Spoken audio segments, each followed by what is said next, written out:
You want to be hardcore, you want to be extreme. Well, if you're like the Sandman, then you're listening to the podcast Drunk Wrestling History, dudes. And please be drunk when you hear it. Peace, I'm out.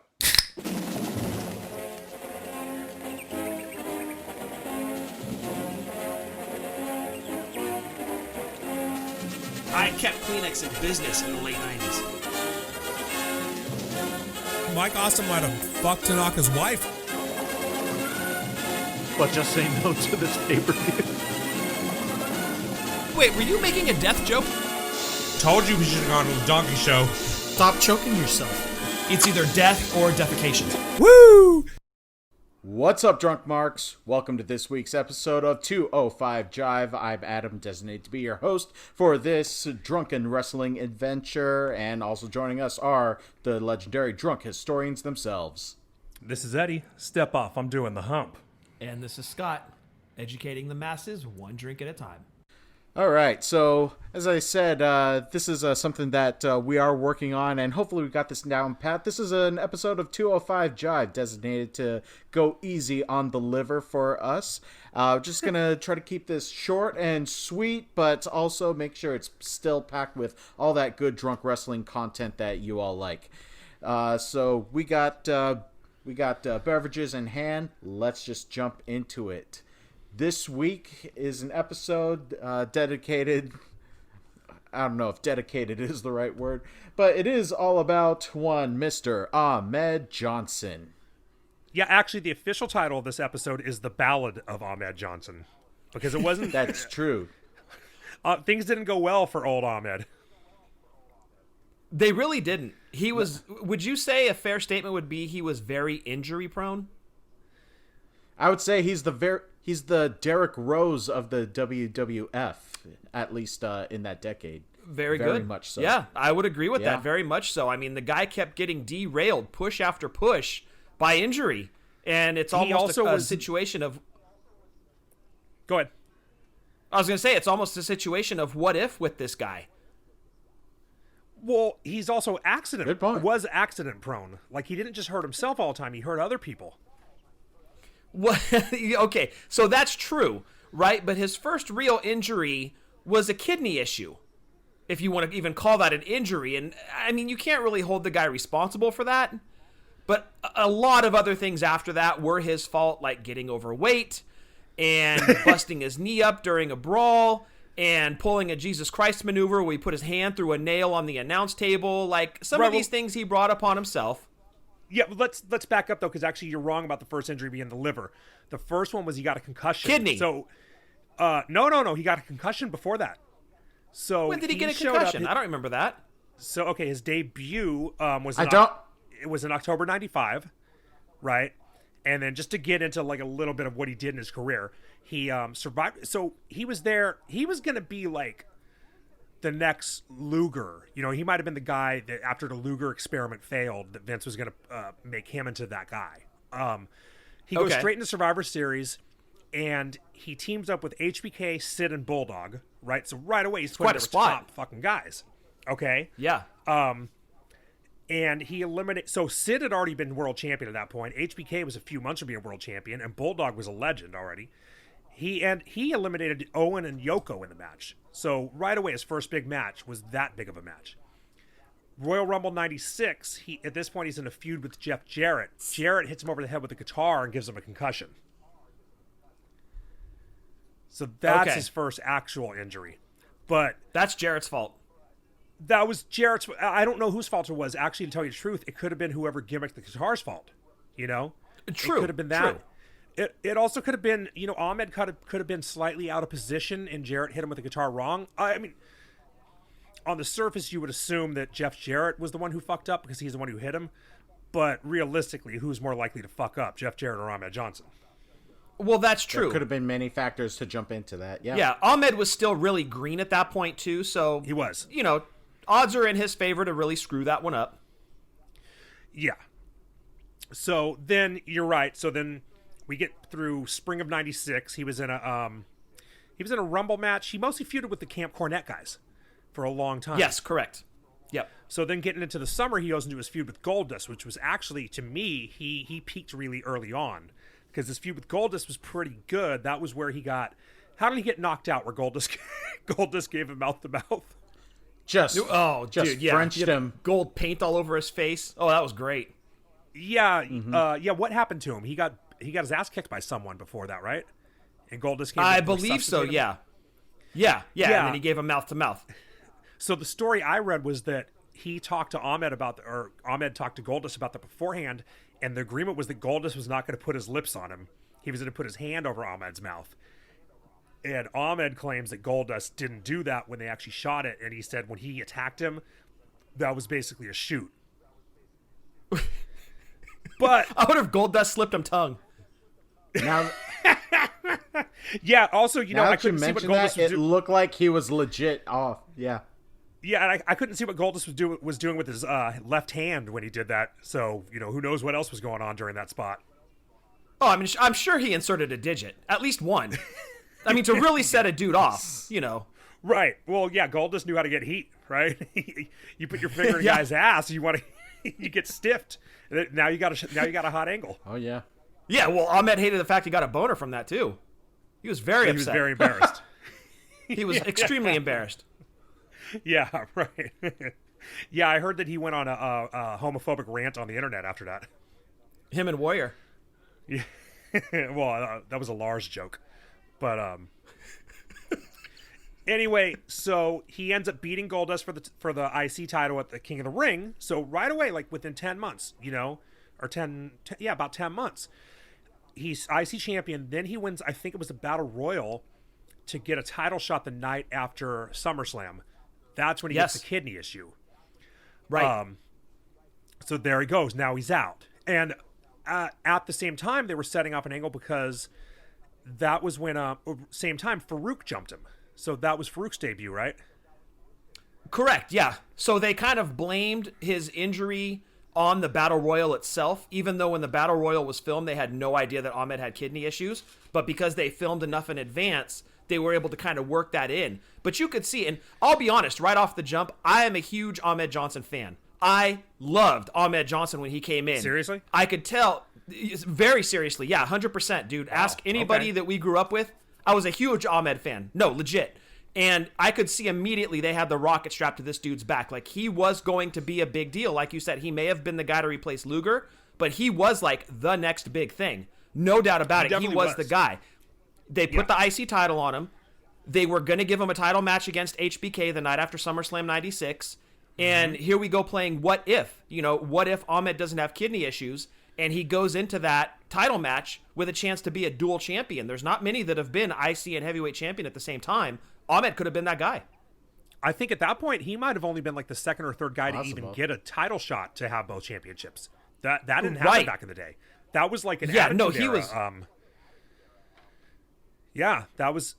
I mean, you're totally right. Like he definitely was. You could see the writing on the wall. He was supposed to be the man. He was. But so the kidney issue takes him out till around the end of the year. It was like 4 months or so. Right. And they stripped him of the IC title. Stripped him of the IC title. Yeah. By the time he gets back, Faarooq had already started the Nation, so he kind of goes straight into a feud with the Nation. Right, because in the storylines, Ahmed's the one that kind of messed him up. Or Faarooq's the one that kind of messed him up. So Ahmed had a storyline written as soon as he came back from the kidney issue. Yeah, which was actually kind of helpful, to be honest. Totally. Yeah, it was easy. He teamed up with Undertaker for a minute to feud with him, but then by the time WrestleMania comes around, they team him up with LOD. So it's Ahmed and LOD against the Nation in a Chicago street fight. Right, that was which I thought was great. Right, that was where Sonny came out dressed like it was like Carnival or some shit. And, yes. I think Ahmed banged her right after that, too. Yeah, I've heard there are rumors of that. Yeah, it might have been that night. Yeah, well, good for Ahmed. Good for Sonny. Good for him. Yeah, he got 96, Sonny. Good job, dude. Yeah, right, exactly. Yeah. So that was a good match. It was that might have been the first match of the night, or went on really early in the show. And that match, I think it was first. Yeah. Yeah, it was, and that match was fucking wild. because it was it was a Chicago street fight, and they've got every weapon you can think of. They actually had a kitchen sink, which was actually kind of funny. And there was a spot where, and I know it was in the 90s, but even at the time, I was like, whoa, where they lynched Ahmed Johnson. Dude. I think it was Faarooq. Did Faarooq lynch him? I think it might have been. I'd have to go back and watch that match. I haven't seen it in years. But yeah, questionable spot at best. Yeah, I mean, they did a fucking lynching angle. It was insane. Yeah. Well, this is right. Not in great taste. Yeah, and this is kind of right. You know what? Looking back at this, I might even. It's always hard to say when the Attitude Era started, but I usually kind of think of it as right when Brett left. But I might have to back it up to this because that's Attitude right there to lynch a guy. Yes, exactly. Yeah. So during the match, he ends up fucking Faarooq up. So this is the first time I'm aware of him hurting someone else. I think he yanked him off the apron onto the floor or something like that. Faarooq ends up with broken ribs and punctured lungs. And and Mark Henry once told a story about, so Faarooq was out a long time, like 9 months or something like that. And when he came back, I think it was a house show, they booked him in a match with Ahmed, and like his first match back, and Faarooq was ready to fucking fuck Ahmed up, and he basically got in the ring and just whipped Ahmed, like, you know, took him to school, just beat him the fuck right up, because you know how Faarooq is. Oh yeah, it's old school. That's his routine. Yeah. Yeah. Dude, And I wonder Mark if Henry said Ahmed trained Nia Jax. If yeah, that'd be an interesting episode. Like compare Ahmed's. I think Nia might have Ahmed beat on people hurt. She's doing her mentor proud, apparently. Yeah, right, exactly. Well, you know, Ahmed was trained by Scott Casey, so. Oh. You know. Okay. I don't know whoever thought it was a good idea to go to Scott Casey for training. Yeah, I didn't even know that guy had a school. Me either. Yeah, Had a job. I think he's like a bouncer in Vegas at a casino now. Oh, well, bless his heart. Yeah. So then he turned on Taker, and then he like kind of right away got hurt. So now he's going to go into a feud with Undertaker. That's, I think, when he fucked his knee up, right? Yes, that was the knee injury. It was in a big brawl or a pull apart with the biker gang. And again, you start to wonder, okay, did he have a good enough track record at this point, health-wise, to where they're like, okay, let's give him another push and see what he can do. And then he gets fucked up again. And it's like, God, man, if he could just stay healthy, even if he was going to lose to Undertaker, it would have been something big that takes him to the next level. But it seems like every big step he took, he kept getting knocked back to mid-card because of his damn injuries. Right, he's constantly getting derailed. Yeah, he was supposed to have a match at Canadian Stampede with Undertaker, and then he missed out on that. Yep. So then he comes back from that, and then he pretty much immediately, that was when he cut his hand, like you said, like Jesus. Yeah. He did a stigmata angle. Right, yeah. He took a dive, I think, like over the top rope. Was it over the top rope? And he smacked his hand on the announce desk. Is that how it was? Well, he was down. He went to get himself up. He literally went to grab the desk to help himself up, and he fucking put his hand through a nail. Yeah. Dude. No one before or since has ever cut themselves on the announce table. I mean, people have gone through it.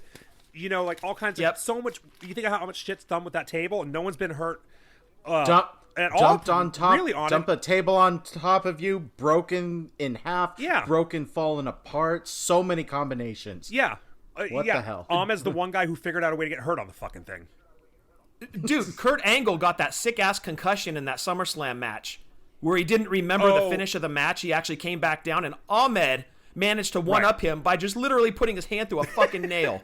God, it was the greatest man. thing ever. Damn. It was so fucking one thing funny. after another. And then later on in the match, he came out. He did a run-in on someone, and he was hitting him, and he had his hand like taped up. It was like he had a bandage as big as his fucking head on his hand, and he's throwing punches with it. Yeah, that's his new finisher. He's spreading hepatitis around. It was incredible. That was great. Yeah. So then he ends up turning. He ended up joining the Nation. Yes, he turned heel and joined Nation. Then shit started. Yeah. But then the Nation swerved on him kind of quickly, right? Like it got like really convoluted. It ended fast, yeah. Yeah, and then he really didn't do much after that. He ended up, his last match was at No Way Out. and which we reviewed. And that was sort of it for him. And the story I read was that the Raw after that, he was supposed to get dragged up the ramp. He's supposed to get his ass getting dragged up the ramp. But his I read the same story. Yeah, yes. I didn't notice at the time. His sister That's what I looked up as well. Yeah, his sister was dying from cancer, and he didn't want her to see that happen. Like 15 minutes before he was supposed to go out there, he told Vince he had to leave to go deal with family timing stuff. is suspect, right? Yeah, and that was kind of it. Really gone. Under that circumstance, I actually wouldn't blame him for making that call, but still, like all those circumstances leading up to it, it's just that whether it was him or some external factors, something was always after him, and it sucked. Yeah. Yep. Yeah. He had that rain cloud hanging over his head that every good thing that happened, it was just derailed by an injury. And then after he got released or quit or whatever it was, he ended up in WCW, just like a lot of other WWF guys. Yeah. Yeah, and he seemed like I kind of felt like he might have had like little nagging injuries that weren't major things because, dude, by the end, like he had so much shit wrapped around his knees, it looked like he was wearing pants. You know, he seemed like he was wearing he had more shit on his arms than Ryback. Mm-hmm. Yeah, but I mean, overall, he ended shit. Overall, he kind of ended up he had a 2-year feud with Faarooq that was off and on. Yeah, is basically what it was. So. Yep. Yeah, and he should have been the top guy. It seemed like he was to be the top guy. I don't think he would have been if he had been successful because Stone Cold heated up at the same time. And he was never going to be Stone Cold. His promos were kind of shit, actually, because he was hard to... He sounded like he was underwater when he was talking. Sometimes, yeah, it was hard to understand a little bit. Right. Yeah, or like he was eating oatmeal or something, you know? Like he just sounded weird. Yeah. Yeah, he could have used a promo class to like maybe clear it up a little bit. Yeah. Yeah. But in my wonder in general, is that in general he was just kind of bleh. Like he should have been a big thing, and I'm sure guys didn't want to work with him, you know, because there was that one time he fucked up that Pearl River plunge on the dude on the table. Oh man. You know, it's just like it seemed like if you're gonna work with New Jack, it's gonna be. I mean, if I were a wrestler, I'd rather work with New Jack than Ahmed. Yeah, I think so too. Like you go back and watch some of those matches, dude. Like when he was throwing PG-13 around the ring, holy shit, those poor kids. Yeah, exactly. He was fucking them right up. Oh, dude, yeah, horrible.